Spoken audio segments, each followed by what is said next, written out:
Hello and welcome to the Ori Spotlight podcast. This is your host, Jason Foster. This week we have Ken Harris with us. Ken has spent many years in advanced therapies at Amazon, at OmniaBio, and at other organizations. Welcome, Ken. Thanks, Jason. Appreciate the opportunity to talk to you. It's great to have you with us. And I think you've been thinking about some of these topics way longer than many of us. If we're going to think about automation, digitization, the benefits of advanced analytics like artificial intelligence or machine learning. I look forward to us delving into some of those topics today during the hour we're together. But if you don't mind, I'd love to just start a bit with your background, like how you got involved in these kinds of topics earlier in your career. So I think overall I've been in healthcare about 35 years, from sort of bookend to bookend. But of that 35 years, around 20 some years, 22 approximately, in the cell and gene therapy space. Overall, I sort of started out in the autologous realm, a long time ago when there were very few of us, and specifically looking at cord blood and bone marrow derived cells for different therapeutic applications. Then ultimately started my own company in the cardiovascular space and was lucky enough to get that onto NASDAQ in 2014 and kind of pivoted out of that as we got to monetize what we had been working on as a startup for a long time, and then went over and did a Stanford startup in the area of non-viral vector gene editing for a couple of years, and then got recruited to go to Amazon to be very, very early in their healthcare initiatives. I think I was like maybe the fifth employee at Amazon in healthcare. Today, it's massive in healthcare overall. But they really needed experts that understood the healthcare landscape while they understood infrastructure and IT. I didn't understand infrastructure IT at the time, so it was, kind of a perfect marriage for us to get involved. And then as I went to Amazon and led their what I would say personalized or precision medicine initiative for over half a decade, one of the things that was really a pivot point for me in my career as well as I think in the field was in the US, the Biden administration started an initiative to figure out a way to move patient files very, very quickly from, let's say, a clinical site to a referral site, which can take up to 6 months or longer today. And they wanted to make that digital and really launch off of the electronic medical record system, which was not connected to each other Right. in a fast way. And in particular, he had a passion around brain cancer. And when we started looking at brain cancer, we had these massive MRI files and data sets and genetic sequencing data sets that needed to move, and it was not easy. Once I started getting into that, we realized that the data also was not readily useful to a lot of locations. And that sort of led me down we have a data blocker in this field. And then as I was looking at brain cancer, CAR T popped up, um, and was collaborating with Children's Hospital of Philadelphia. And, CAR T started getting quite interesting in being first or second line therapy for these patients. But data was the big blocker. And Amazon being the size and scale they are, we were able to lean into that with heavy investment. And that really took me into the area of how can we digitize healthcare data? How can we look at manufacturing? And is there data available? And then how can we sort of bring all of this to the fingertips of both the manufacturing operator and the clinician, where it's really important. And kind of fast forwarding that, we started to build that kind of infrastructure with large investment. And Omnia Bio in Canada came along and they were building a new facility. And that was I knew the CEO at the time, and he was like, "Hey, this could be the laboratory for you to continue to focus on automating CAR T." Hmm. because it had become quite a passion. And so I made a pivot to Omnia Bio and have spent the last 2 years or so figuring out what are our blockers in data and CAR T, autologous CAR T in particular, and what does the market need to really make it accessible and affordable. And that has really led me to today, where I have a very large Canadian grant, um, upwards of $50 million to develop artificial intelligence and robotics, to help this field advance. And that has blossomed in now to something even bigger, which is creating a spin out organization to focus on specifically AI and robotics, for precision medicine as a whole. And that's kind of where I've landed today. So takes you kind of through a long history here, but a pretty exciting area. For sure. Yeah, no, we were on a panel together in October, I guess it was, out in Phoenix at the Alliance for Regenerative Medicine meeting on the Mesa. We talked about some of these topics in depth, and I've been excited to have this conversation with you so that our listeners could benefit from your experience. It's over so many years thinking about these challenges. It's a great segue to say, kind of from your perspective, where have we gotten to?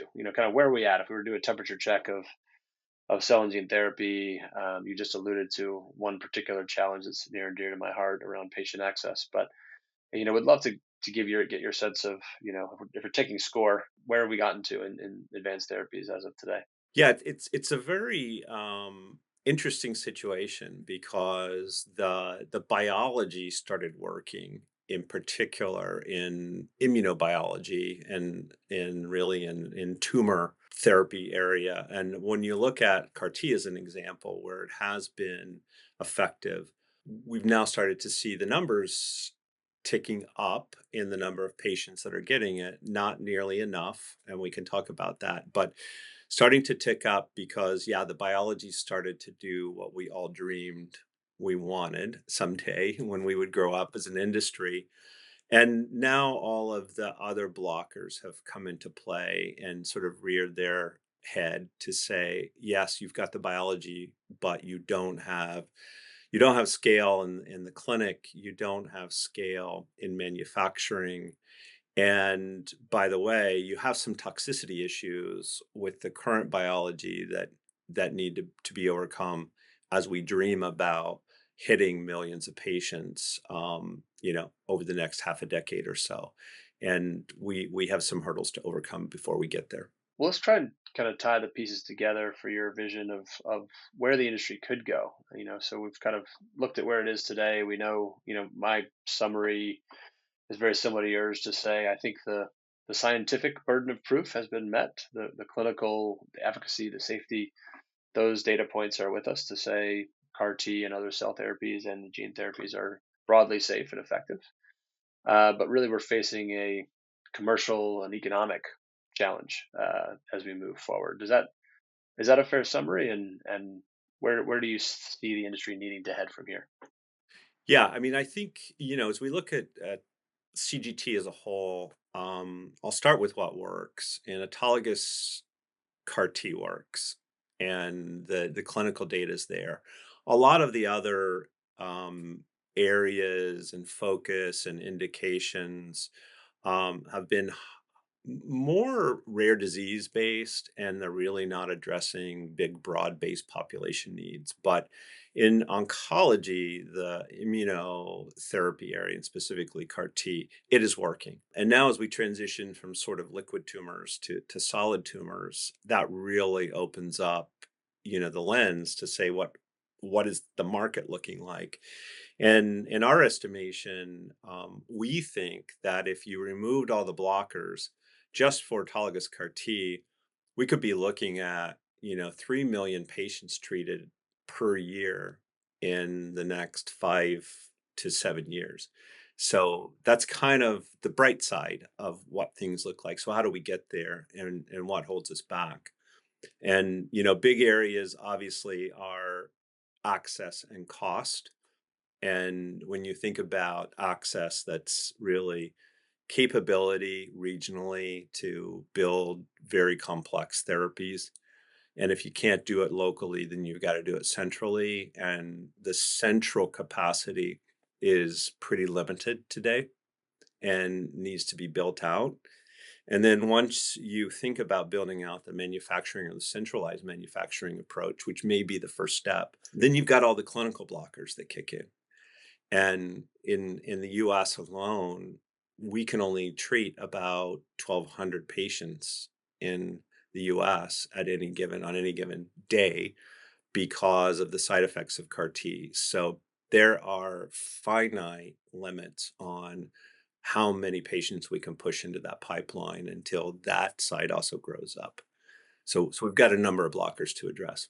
Like some of what you're talking about, we've labeled, CGT 2.0, and it's sort of taking all the learnings from this 1.0, the first generation of nine or so CAR T products, the initial gene therapies, some of the other advanced therapies that are approved, taking those learnings and moving them into what a more looking posture to say, what needs to happen from here to achieve that goal. How do we go from thousands of patients to tens of thousands and ultimately hundreds of thousands of patients? And that is the big goal, the big question that we're all trying to answer. I'd love to hear your view, and then that will probably take us into the role of things like automation, AI, robotics, and others. Yeah, I mean, I think that addressing what I consider to be the two biggest blockers of manufacturing capability and infrastructure. Well, there's probably three: cost of producing the therapies, and then the third one really being, that sort of clinical infrastructure. We can't do one without the others. It's they all three of those knobs need to be turned for improvement. And, you know, one of my criticisms of the space and having sort of left it to focus on artificial intelligence for half a decade, when I came back to CGT, when I joined Omnia Bio, was I didn't feel that the market was taking the right approach or a focused approach in the other areas. They're still very biology oriented, and manufacturing hadn't scaled. There was not a strong engineering based approach to what we were doing in manufacturing. And simultaneously, there was not a strong data initiative or initiatives underway to share data. Yes. Data still very much held internally. And how do we get there? For us to use things like AI, which can really impact cost and really impact toxicity and affordability, we've got to get data. And how do we get there? So that's probably going to take communities coming together and deciding, how do we share it and what will we do? What are we willing to kind of give up a little bit of IP and to grow the industry as a whole? And that may need to be more academic than industrial because they may be more open to gathering that data and sharing it. Maybe we can deconstruct some of those components just to dive a bit deeper on the individual components, if you will. So maybe starting with automation technology and robotics. What's your view of the role that those two? They're two different things. Oftentimes they get talked about as one, but I think the robots most often are replacing a human operator, whereas automation might take the place of an analog unit operation, a bag or a flask or some other component. What role, in your view, do robotics and automation have to play in this future? First and foremost, one of the issues we face in cell therapy as a whole is the manufacturing footprint per unit produced is far too big. Yes. I mean, if you just think about the square meters that are required to produce, and going back to personalized medicine, a single dose, a single patient's treatment is so inefficient that you can see it deployed in the costs. When I look at what it costs to actually produce a CAR T product, y- it's roughly half of the costs are in overhead, and that's in the footprint and the infrastructure that's required for that footprint. And then there are some other areas of production details that we could focus on as well. But in particular, that infrastructure footprint has to be reduced. must become efficient. And we need to be looking at a 5 to 7x improvement per square meter today, first and foremost. And robotics can help with that. Humans cannot. We can't get on ladders to work. It's very hard for us to work laterally across multiple benches. We're kind of isolated in our own bench top, and that means more and more people. More and more people requires more and more room capacity. And it just all grows on itself, and that just adds more cost. So that's how I see automation. It's not actually taking as much of the labor component out, especially in bioprocessing.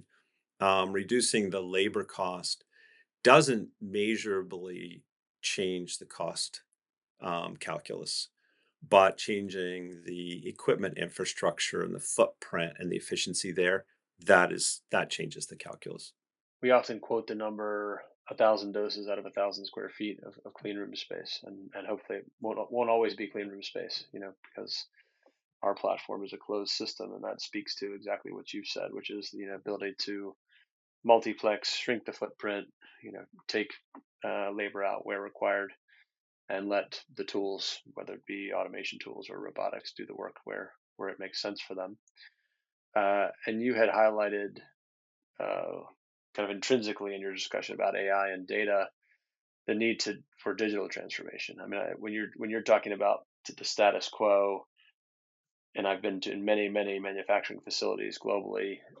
There's a lot of people in bunny outfits. There's a lot of either paper or paper on glass, batch records, and all of that data and all of those, notations that happen basically get lost. They get lost to, they're of no value other than purely the QA and QC process, or if there's an audit at some point, but they're not adding to the collective knowledge and the collective efficiency of that facility, that manufacturer, and certainly not the industry. So tell me what your thoughts are on, because for me, digital is the foundation then for analytics, for AI. You can't do, if you got a 1,600-page paper batch record, there's not there's not much AI can do for you to help. Yeah, and I think 1,600 is on the light side. I Small, mean, yeah, exactly. yeah, our estimates are that you can start approaching 8,000 pages Yeah, I of think a you're right. batch record for CAR T. And what else is there about the data is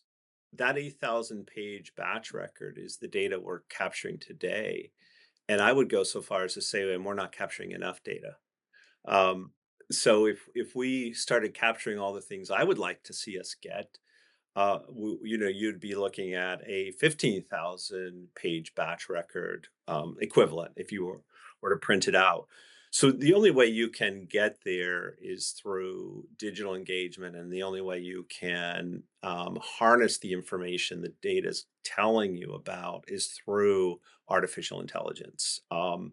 And you've got to add on components. It's not just capturing the information, but it's actually integrating machine learning, and it's integrating other areas of probably what we would call neural networks, where you start using visuals as well as a human would with their eyes, both digital data, so numbers information, but also visually what's happening, and you've got to integrate both of those. And that is here and now. We need that today. And that's part of what I'm working on, is figuring out how to um, take the data that we have, work with what we have, and build predictive models around the data that we have, and improve manufacturing efficiency, stop a batch when it's not going to produce a drug in spec, you know, and also don't bring in a potential patient that will never produce a drug in spec. And then finally, on the counter side to that, when you start thinking about costs, if I'm reaching my specification, stop the production. And every day in a clean room is a significant, it's tens of thousands of dollars added on to the cost of the drug. Somebody is absorbing that. So it's either the manufacturer or it's built in the calculus of the drug price. and push back out to the patient. So, however, we can use data and be more flexible in our approach, we need the regulators to get there. And then we, as manufacturers, need to get there as well to have that kind of flexibility. We can only do that with AI. No, agreed. I think of all the elements of the Ori development process and the Eero platform, I spend the least time talking about our advanced analytics and digital capability. Unfortunately, I feel like it's the most exciting, the most interesting, and what will yield the most value from a forward looking perspective. But I feel as though those items aren't necessarily yet recognized or valued by developers. If you go and ask them, are you at least on, digitizing your batch record, or many Yeah. of them will still be in the analog world, and in their development, in their manufacturing. Yeah, I think the field is rapidly evolving to in production data can do for us. And there's a brand new publication out of Houston Methodist and the Canadian National Research Council. They went retrospectively went back and looked at the immune cells of about 200,000 people, and they were able to start to discern that what happens in your starting material and in the expansion criteria is predictive of the toxicity and efficacy of your product. And a couple of statistics that were very interesting in this publication is in prepress right now. About 30% of CAR T patients exhibit grade 3 and 4 neurotoxicity. When you have that grade of neurotoxicity, you are going to be in the hospital a really long time. That takes the cost of treatment, it almost doubles it. So again, you talk about cost, access, affordability. That is one area that data and artificial intelligence, if we can zero in on that, we could actually predict, hey, you probably don't want to give this to this patient. We can see what was manufactured and it may be problematic, it may be toxic. Low hanging fruit there to get after. And I think as more and more awareness gets out in the literature about the importance of getting that in process data, the more people will lean into it. Right now, they're just like, did the cells expand? And what's sort of my cell density and two types of cells in the mix. We've got to get a lot more sophisticated. And I love the Ori system because you guys can capture that information. And then, the AI I'm building on the back end, we can interpret it and give both the manufacturer and the clinicians much more insight into what's being produced. Absolutely, and you've alluded to this question already, but hopefully you'll expand. We in the Eero, one production run for the Eero, we produce over 1 million data points. To your point, we're probably producing less data than we actually need to drive value in the future. But when you combine AI and robotics automation, we call it, in a bucket, we'll call it intelligent automation. What's possible? You highlighted some of the use cases, but in a forward-looking perspective, where do you want to see Omnia Bio take this, or your future activities? You put out some, I think it was kind of a prototype, or called the Intelligent Factory, which looks to combine some of these elements together. Can you just tell us a little Right. bit about how you're thinking about it at Omnia? Yeah, yeah. So within Omnia Bio's four walls, our scope has been really, patient cells come in and we have a protocol and we expand them. And then we generate the, let's say, crowd preserved therapy to go back out to the hospital. So let's start there. If you look at an average CDMO today, their capacity in a standard size clean room is probably going to be somewhere around 3 to 500 doses maximum per year.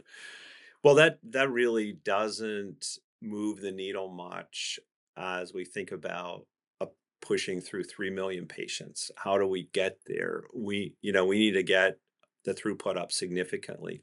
And in our calculations with the Ori system as an example, in moving off some of the more traditional manufacturing methods that are really big footprint, we can go floor to ceiling with the Ori platform, we can service them with robotics, and we can get a 3 to 4x throughput, just in the same setup as we would have, manually. So right away you're taking that 3 to 500 to 1,500 to a few thousand. Then as we kind of expand the room a little bit out, we could think about in a couple thousand square feet clean room starting to produce 5 to 10,000 doses per year, for a client. And that's ultimately where we want to go. And that's specifically the grant that I wrote, was to get us there in this Canadian operation as a prototype, and then make that broadly available to the community globally. Super exciting vision, which we hope to help enable and partner with you on. How do you see the future? I mean, obviously we live right now in an era where everything, I think most people don't understand what AI is, but everyone's talking about it, right? It's sort of you look at NVIDIA's stock price and all the companies that are getting funded or AI this or AI that. But practically, how do these technologies, what benefits do they afford? Like, how do they change the game for CGT moving forward? I think it's worth level setting for everybody. The AI is here. It is not a dream. It is not just NVIDIA. $1.2 trillion dollars is committed into the global economy this year alone for AI infrastructure. 1.2 Wow. trillion. Wow. Yeah. It's a big number. That money is not coming in off of stupid people just, focusing on a bubble. They know where this is headed. And to kind of give you, broadly the investments, you have sovereigns investing in their capability. Kind of in your area of the world, France is leaning in the most significantly with over 100 billion in their capability. And China, as well is putting a lot of money in. Then you look at the hyperscalers, so you have the Googles, the Amazons, et cetera, and all of their needs. And then you have the Stargate initiative, which is the OpenAI, SoftBank, and Oracle initiative, which is in $500 billion in and of itself. It is here. So we've got to have the compute power and the cooling power to execute on the stream. All right, once we have that, we think, okay, what do we need to do with artificial intelligence, and specifically in our field, uh, we need to be thinking about where are the high impact areas that AI can give the most return, to the investment of the pharmaceutical company, as an example. And McKinsey did a really nice white paper on this, last year, and they showed that just in the pharmaceutical industry, a 60 to 100 billion dollar net return on investment to pharma. And it kind of breaks out in 5 areas, but the three biggest impact areas really are about a third in research, about a third in clinical development, and about a third in commercial support, meaning how does the pharma company support that patient pre-treatment, post-treatment. And the little dribbles on the end of it actually were operations and supply chain. So some of the areas that we all think about wanting to turn the knobs on, according to McKinsey, are going to be lower ROIs. And that means that we as a CGT industry are going to have to do some of the heavy lifting ourselves. It's not going to be done by others because the ROI is not there right away, right? So we're focused on really that operations based area and clinical, components, where we can see artificial intelligence models that we are building and filing patents on, um, reducing failure rates by 20%, increasing, prediction, taking a profile of a patient before you even do manufacturing on them, and giving the clinician a predictive value of almost 90% of whether the patient will produce an in-spec product. And then kind of our next step will be using some of this newer innovation to predict now, once we've selected this patient, they've met the threshold for production. Once we put them into the ORI system as an example, what's the data telling us? And is that dose going to be low toxicity or high toxicity, have low persistence or high persistence in the body, and give the clinician that information to be prepared on how they manage the patient. And that's kind of the next step for us in AI. And we think that opens up taking the prescription rates from 20 to 30%, maybe double them. I mean, now you get up to 60% of the patients who should have a CAR T prescribed will get it. And you start expanding the production needs and growing the economy that way. That's kind of in our own little bubble, how we're thinking about impacting the market. I mean, one of the things we talk a lot about is adaptive manufacturing, as we call it, which is, obviously in the autologous world, we take a variable input, for patient cells, and that might differ by gender or race or pretreatment or any number of factors, genetic factors. So we bring a differential input into the system. Today, by GMP standards, we have to do quote unquote the same thing to it. We run the same process on those cells to try and then create a standardized output. But of course, you put a variable input into a standardized system, you're going to get a variable output. And so we think about how can the system, how can the Eero system or the intelligence around it gather information early in either pre-starting the process of you just as you've just articulated or in process to say maybe this is a slow growing patient. You talked about out of spec rates being a big problem. Absolutely, something one of the major things that we hear about, to say actually we need to slightly adapt the process. Maybe we go down one of three or four or five different avenues based on the first day or two of culture and what we learn from the inline sensing capability, and we go down different mixing regimes or different, you call in for different additions or different, all the same process generally, because ultimately my understanding of really what the agency or what the regulator's trying to do is they want to make sure that the same safe and effective output is given to the patient. That's ultimately what the regulator cares about. The way they do that today with current GMP standards is you do the same, put the same thing in, you do the same thing to it, and then you say you got the same thing out. But that doesn't really work with a variable starting material like we have in autologous therapy. Is adaptive manufacturing something that you're thinking a lot about? Is that something that could become a reality in the near term? Do you think?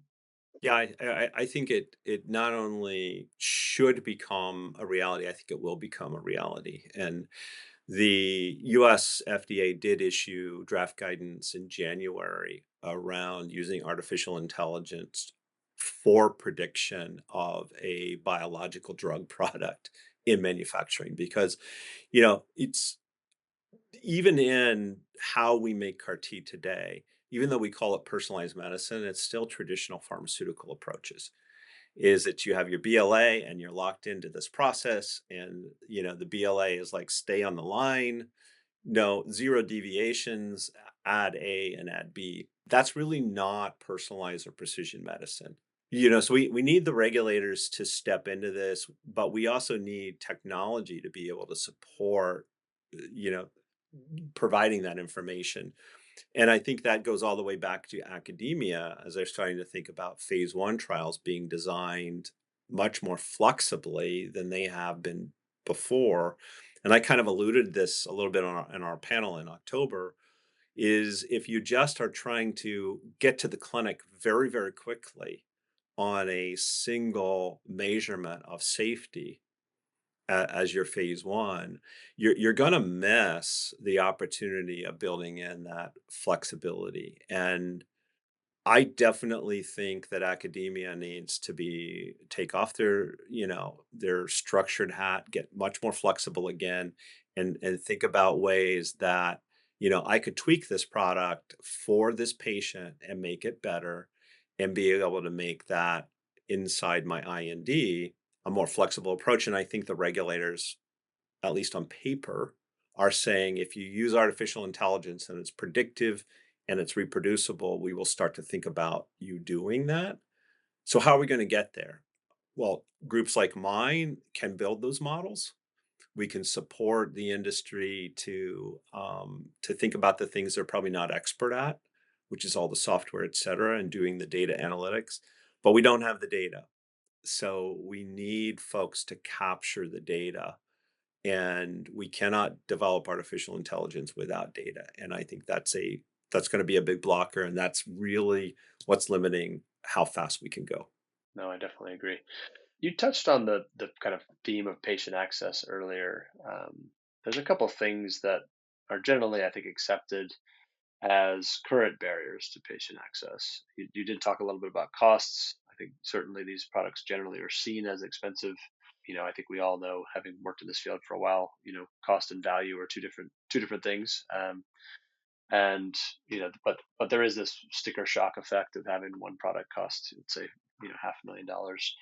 So addressing the economics, the pricing and the cost of goods is certainly would improve access. I believe we're getting earlier lines of therapy approved. We've seen, I think it's Yescarta, Carvykti, and Breyanzi have second line therapy approval.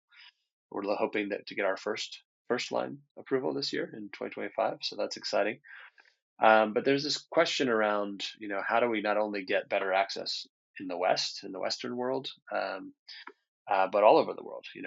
Best, I think the numbers are 1 in 5 patients in the U.S. roughly gets CAR T who's eligible. It's over 1 in 20 everywhere else. Many of these products, in my home country of the UK, products like Carvykti aren't even available.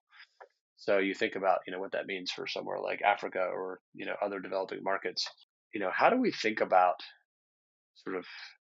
I'm concerned that we're stuck in a chicken and the egg problem here, and I want to try and bust us out. If you can help me think through, like, what are the things we need to do first off to really help advance patient access? Yeah, and I think that's the right way to be thinking about it. I mean, if you look at, I'll be presenting this on Tuesday at the National Academy of Science, Engineering, Medicine, is having the first artificial intelligence working group meeting for cell and gene therapy on Tuesday. And Exciting. so I'll be presenting some of this data, so foreshadow this a little bit. But when we do the cost analysis and you build a Sankey type of diagram on that, cost of manufacturing, you could make the manufacturing free and you don't change the affordability equation.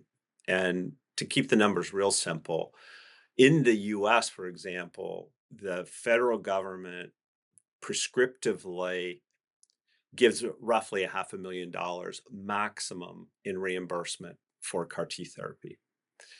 If the patient has adverse events, the cost of that treatment is approaching 1 million.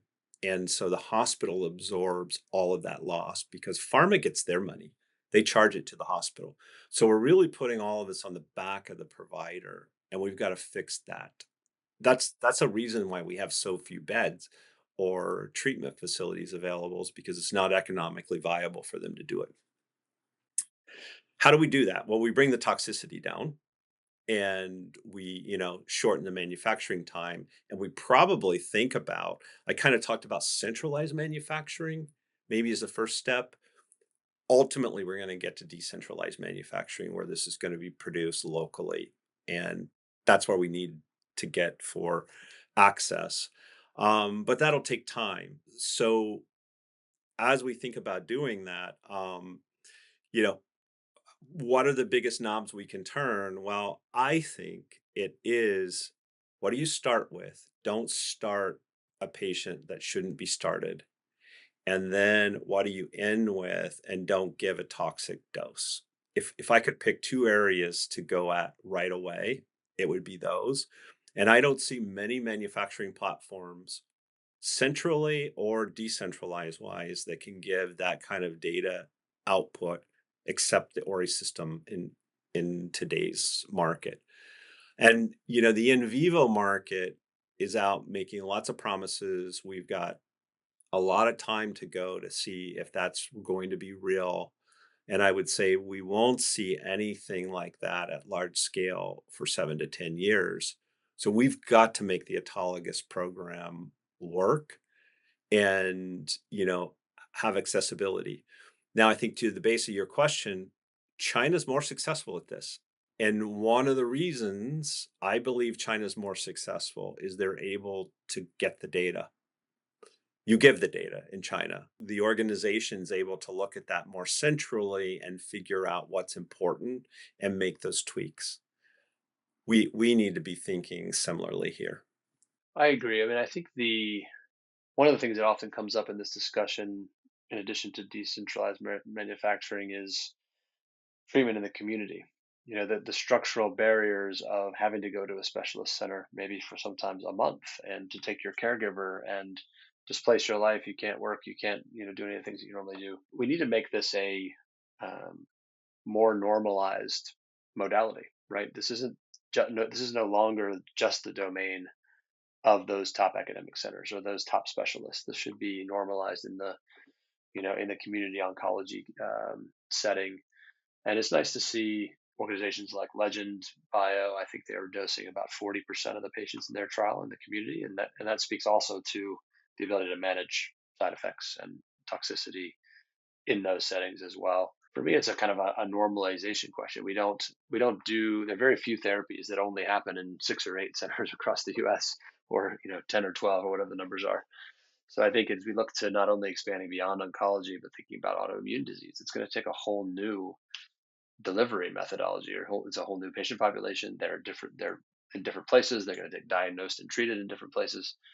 So it's really for me about like normalizing the ability to deliver these therapies to patients, to treat them holistically, within the context of care that they're already in, before we get to really widespread patient access. Yeah, as we think about the larger market being in solid tumors, and this is public information that we have disclosed through press release. When I look at the components like the Brainchild Bio initiative, their program is multiple doses over a time frame. It's basically what I would say CAR T for life, that you're going in every few weeks and getting, let's say, a tune up, a cleanup with the CAR T. Well, as we think about that, that can't be done only at AMCs. That's got to be out in the community. And how are we going to get there? This is kind of unique because it's in the brain and you don't get the kind of immune responses that you get elsewhere. Whereas we think about, taking on lung cancer and breast cancer and some of these other areas, we are just going to need a less toxic CAR T that does its job, but also provide robotics and automation as you think about scaling in the community that doesn't require all those highly skilled manufacturing people at every location, but we can just put a robot in that does it. It has its software, it's trained, and it executes. And, kind of on both ends of that, I think we have to tackle those in parallel. You've been obviously sort of involved in this last several years where investment has been very hard to come by for companies in this space. Since 2021, the kind of bubble popping. I've seen, unfortunately, some very promising therapeutics companies struggle or even shut down, despite good science. How do we make CGT more mainstream, more attractive? If we only rely on specialist investors who really understand the science and who are willing to take, big risks betting on therapeutics, it's unlikely we'll ever make this, whole industry mainstream. We need to bring generalists in. We need to show them that this isn't a massive high risk endeavor. This is, where we were maybe with biologics, 15 years in. We were having some of these same challenges, and that it's not unusual to have to build a new infrastructure around a totally new modality. Now, of course, as you've articulated already, oftentimes these medicines are personalized. The idea of mass production of personalized medicines is hard for our human brains to wrap our head around. It sounds a little bit counterintuitive, but how do we make the CGT industry more attractive for investors to support these incredible therapies? Yeah, I mean, and these are more personal opinions on how we get there, but I think one of the changes has to happen with how we think about what our targets are. And the investor also needs to stop driving the investigator into the clinic as quickly as possible. Get clinical data. Testing on humans has never been ideal, and driving to use humans as your test bed also is not ideal. You need to use other methods before getting into humans. And you need to think about what your end state is going to look like and work backwards from there. So, what is your end state going to look like? Is it going to be, if I'm going to treat 500,000 patients with this dose, are 500,000 patients all going to be different and unique? And if the answer is yes, what your phase one looks like needs to contemplate that. Not, I'm going to cherry pick out of, those 500,000 10 patients that will give me the best results to keep my investor happy, because that catches up to you. And we've seen some companies fail that have done that in phase one, and then they get to phase two and they're in serious trouble because kind of the brakes come off. So, how do we think about that broadly?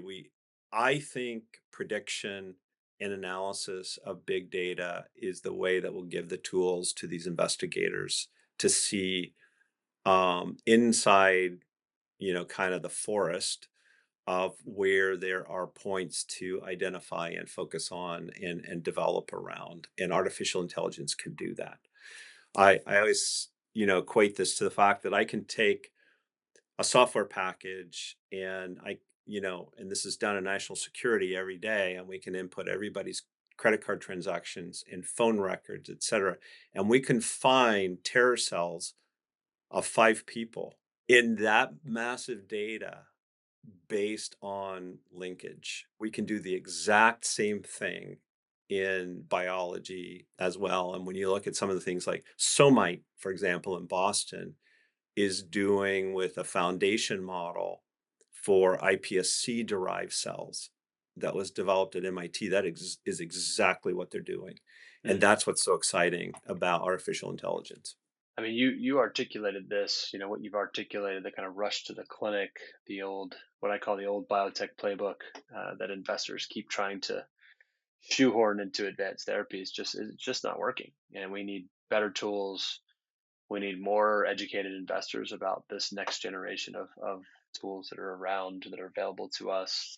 We've got a digital twin of our bioreactor that before you ever hit the lab, before you ever have any, cells being micropipetted from here to there, you can actually run your process on your cell type, in silico, and we can optimize you maybe 60% before you ever hit the lab. That saves a year, maybe 2 years for some companies. I mean, these are the kinds of tools that we need to leverage because, as you also said earlier, time is money for these young biotechs. And for every day, month, week, year they spend in the lab, that's millions of dollars that isn't going towards ultimately getting these products to patients. And so, I think we need to reinvent the model a little bit, and investors need to support that reinvention rather than just trying to, force the square peg into the round hole. Yes, and I think there's a little bit of light at the end of the tunnel, because I do see some what I would call AI bio or tech bio based investors that are out there. I won't name them here, but they're there, that are seeing that, and they're basically saying, "Hey, you've got to come with data, you've got to come with AI, and you've got to come with your prediction power before talking to us." And at the ARM meeting in Phoenix last month, I had a great opportunity to go to a dinner with the chairman of Bear. He gave a short presentation, and he said, "Don't even come to us for investment or to pitch your therapy if you don't have artificial intelligence built around large data sets." He's like, "We won't even look at you." And that is the first time I've heard the someone at that level in a pharmaceutical company say that. And that's what we need. And investors follow their lemmings, so they only replicate what they hear. And I think pharma has to take a lead here. Yeah, no, absolutely right. That's great to hear. Similarly, a lot of the academic centers that we are working with, they've had a very difficult time partnering assets, over the last 4 years, that were built on legacy systems, analog systems, first generation manufacturing platforms, no digital, no AI, no data around that. Again, it's a mindset shift that developers have to go through. to say like the bars moved up. We have to deliver at this level, and now luckily the tools are coming in to help them do that. 10 years ago they didn't have any of these options, so I think now that we have the tools, we actually need to deliver on that future vision. I'm hopeful, but I'm also cautious because PAT's been around for a really long time, and that was the goal of PAT was inline analytics that you didn't need to do inline testing. Hmm. Has not matured or developed at all. And, so I'm also a realist to understand that we have to retrain all these folks like, you know, my age group, et cetera, that have also trained the younger folks. And we've got to switch the mindsets there. And that's going to be challenging and take time. If you look 5 years ahead, if we're successful in this transformation, what would the cell and gene therapy landscape look like? 5 years away, 10 years away. I agree with you. The timelines are long in trying to get the proof points we need, but let's call it 10 years away. What will be true for us if we have successfully created this transformation we've been discussing? Yeah, I think 10 years from now, you will be able, a clinician will be able to um, input. Let's go back to cancer for a second. We'll be able Hmm. to input the surface markers on the genetic fingerprint of your cancer cells or cell and have artificial intelligence predict what the targets biological targets should be for wiping it out, and we'll spit out the recipe to engineer how to do that. And it may be whole cell, it may be antibody based, it may be ligand based, who knows? But I think that all of this is going back to the fingertips of the clinician biologist and is going to be removed from the small molecule pill based pharmaceutical concept that you go to a pharmacy and get some pills in a bottle. I don't think that's where we're headed. I think we're heading much more to the clinician being a different persona than they are today, but being able to do all of that in silico. Yeah, no, that's super interesting. I certainly see a future in the next 10 years where that happens and we're able to then pick from a library of potential interventions and say, let's match this profile with that intervention. I do hope we get to being able to then create a bespoke intervention for that patient. I'm not sure if it'll happen in 10 years. You're more ambitious than I am, but I certainly think it'll happen. In the next within my lifetime, anyway, for sure. Whether it's allowed in 10 years, I don't know. But It will be I think, possible. Yeah. yeah, I just go back. I remember back in right in COVID, a little bit post COVID, when we were thinking about how to develop vaccines against that. And I remember everyone saying it's going to be really, really impossible. And we deployed at Amazon artificial intelligence against that initiative. And Moderna did this very effectively. And I will say that between Moderna and BioNTech, they saved the world from the pandemic. That was using AI because we were driven to do it. And all brakes were taken off by everybody. Money wasn't an issue, regulations weren't an issue, and we got there in months. um, we kind of in this area, we need to return to that. And maybe it's the fact that we can no longer afford the healthcare system we've created and we're forced to re-engineer it, that we'll find another road to go down. You've hinted at an answer to this question already. I wonder what else you might think of. But you talked about, my question is kind of what are the bold, maybe unconventional or even controversial things that the industry might need to do to get to this future? And one you articulated already earlier was this kind of idea of pre-competitive data sharing in a digital, where we can combine data from lots of sources and run analytics on it. As we know, developers often like to hold that data close to the vest, but this is an idea I've heard before from you and others. That idea there of taking the brakes off, the necessity being the mother of invention, I quote something similar when I talk about payer models because, one of the things that was different about the COVID time was the payers said, we will pay if you develop. We will pay X if you develop a solution. And there was certainty then. We didn't have to go through a HTA approval and a P&T committee and maybe possibly get reimbursed. So flipping that model on its head, I think, is a great idea and something that we should be evaluating. But what other maybe bold or even controversial ideas do you think it's going to take for us to get to where we want to go? Yeah, I mean, starting at the very practical level, like I would not invest in nor go to work for another cell therapy company that doesn't have equal number of engineers and data scientists and software people at the table as they do biologists.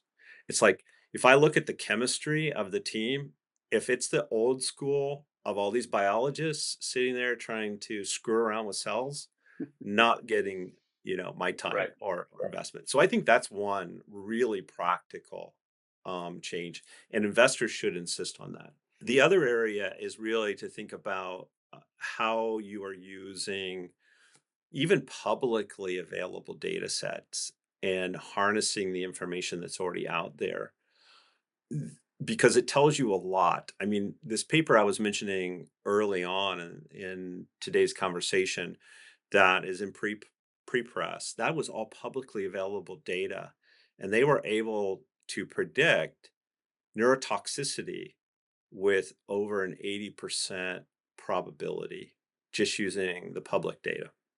That's extremely encouraging, right? Why has no one done this before? Why is it 2025 when we've been out looking at CAR T for 15 years? I mean, that this is kind of surprising. And then I think on the other kind of component is what does your in silico world look like? And I go back to organizations like these tech bio and AI bio infrastructure. When you look at their spend formula, it's as high or higher now on computation and in silico as it is in wet chemistry and animal studies. Thank goodness. Yeah, I mean, so that's kind of, I think, for me, what I would expect to see, and what I think, if when we see that, we should be pretty excited about this field. Well, that is a great sort of note for us to think about as we leave this conversation. I've got one more, if you don't mind, question before you go, which is we have all kinds of people who listen to this podcast. Obviously, people that are interested in cell and gene therapy are the core niche, but you have policymakers, you have payers, you have developers, you have technicians, engineers, scientists, data scientists. What would your advice be to the people that are actively wanting to solve some of these problems, actively wanting to progress the field? Where would you suggest they start? What would you suggest the kinds of things they get involved in? What would your advice be for those people that are looking to make an impact in cell and gene? Starting with the policy folks, we need to rethink how we approach personalized medicine. We need to throw out the old pharma book, and there need to be new books written around this. And I think those working groups need to be set up around that. And I think there are correlations when we look at digitizing medical records that a decade ago was just a dream. And today, now as a clinician, you can go in and see a million patients like yours in a database and compare and contrast. Hmm. That's what can happen in a decade. So Yeah. we need better policy, smarter folks focused on that are more open-minded. And then I think from the cost standpoint, we should really focus on, you know, a do we want to can we afford to cure what we're going after? And if we can't afford to cure it, what is that number? And I think that's an economic number.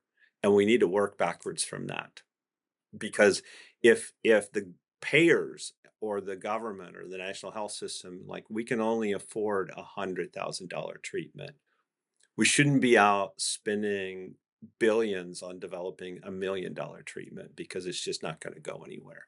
And so I think we need economic drivers there.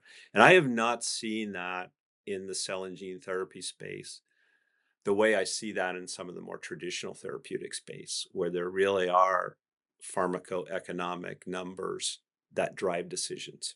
I had this debate with someone last week, I think it was. I was on a panel, and I said all the work that we do to get an HTA assessment done and quality based assessment on the health economics of a product that happens at the end of development. It happens, once we've spent the $1 billion, we spent the 10 years, we then go develop a model to say we think it saves this much, quality adjusted life years or whatever. Can't that all be done up front?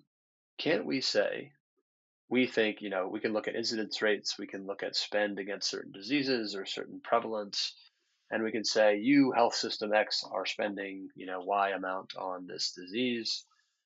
This product profile that we've developed, we believe it will impact that in this way. What is that worth to you? Is it worth 100 or is it worth 1 million? And then we can make that some of that economic judgment. Of course, they're not going to say we're willing to pay before you bring us the thing, but you can say at least within this range, we think it'd be cost effective. We think it'd be something that we would want to buy. And then the developer can decide, is the ROI there? Is the investment that I need to make to bring that product to market, is it worth it? Because we've seen incredible therapies like Bluebird's therapies or others that are priced in the millions of dollars languish, not really reaching patients in the first iteration of that company because they were too expensive and the value prop wasn't there for the payer.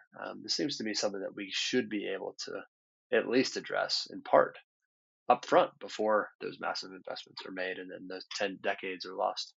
Yeah, and we need CGT needs to they can pursue rare diseases. That's great. It's a good thing to do for mankind, et cetera. And we can afford expensive treatments for small number of patients. But for CGT to take off for the masses, it's got to be that economic discussion right up front. And I think two really good parallels to study and tear apart what happened with the hepatitis C cure. Understand that and look at decisions that are made for people around hepatitis C and also look at what's happened with GLP-1s and what has happened economically to make it for the few to now we're thinking about the masses and all of a sudden everybody can get there on affordability that they weren't there on day one. So I think two very really good case studies to say the economics do matter and they do drive decisions. Absolutely. Couldn't agree with you more. Ken, this has been a really inspiring conversation for me. Thank you again for sharing your vision and expertise with us today and look forward to hopefully seeing you again soon. Yes, same here. Thanks, Jason.